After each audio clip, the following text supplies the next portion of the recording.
Hello বন্ধুরা, আসসালামু আলাইকুম। পাপড়ি মাশরুম অ্যান্ড অ্যাগ্রো ফার্মের পক্ষ থেকে সবাইকে শুভেচ্ছা।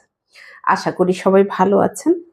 একজন শ্রদ্ধেয় উদ্যোক্তা জানতে চেয়েছেন যে মাশরুম চাষের জন্য কোন ধরনের খড় দরকার। আপনি মাশরুম চাষের ক্ষেত্রে অবশ্যই চেষ্টা করবেন শক্ত খড় যেটাকে সেটাকে কেটে আপনি মাশরুম চাষের জন্য প্রস্তুত করবেন।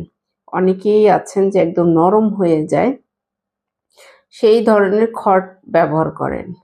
এই নরম টাইপের খড় ব্যবহার করলে আপনাকে বুঝতে হবে এটা স্ট্রিম হচ্ছে এবং ৩ মাস ব্যাপী, মিনিমাম ৩ মাস ব্যাপী আপনি ফলনটা নেবেন। সেক্ষেত্রে যদি তার টেম্পার না থাকে, সেক্ষেত্রে তার যদি এনার্জি না থাকে, তাহলে ফলনটা কিন্তু খুব একটা ভালো আসবে না। সেজন্য আপনাকে খড়টা নির্বাচন করতে হবে ভালো এবং শক্ত মানের। এক্ষেত্রে কোনো কম্প্রোমাইজ করলে সেক্ষেত্রে আপনি যত ভালো চাষিই হন না কেন, আপনি ভালো উৎপাদন পাওয়ার সম্ভাবনা কম থাকে। অনেকেই আছেন যে সারা বছর সংরক্ষণ করে রাখেন, সিজনের সময় ধরে রাখেন, অফ সিজনেও এটা ব্যবহার করতে পারেন।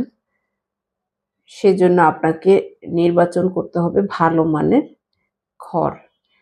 এক্ষেত্রে কোনো বিকল্প নেই। শক্ত যেটাকে কেটে কেটে আপনি করবেন, কিন্তু যেটা নরম সেই অংশটা ভালো কিছু হবে না, কারণ মিলিয়ে দিতে পারেন কিন্তু সেটার উপর নির্ভর করতে পারবেন না।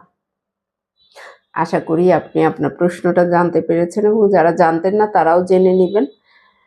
যাদের যে কোনো সমস্যা মাশরুম সংক্রান্ত আমাদের পেজে নক দিয়ে রাখতে পারেন অথবা ইউটিউব চ্যানেলে কমেন্টে জানিয়ে রাখতে পারেন। চেষ্টা করব ধারাবাহিকভাবে আপনাদের উত্তরটা দেওয়ার, যাতে আপনি নিজেও জানতে পারেন এবং বাকিরাও জানতে পারেন।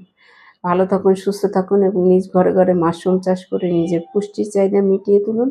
ভালো থাকুন। আল্লাহ হাফেজ।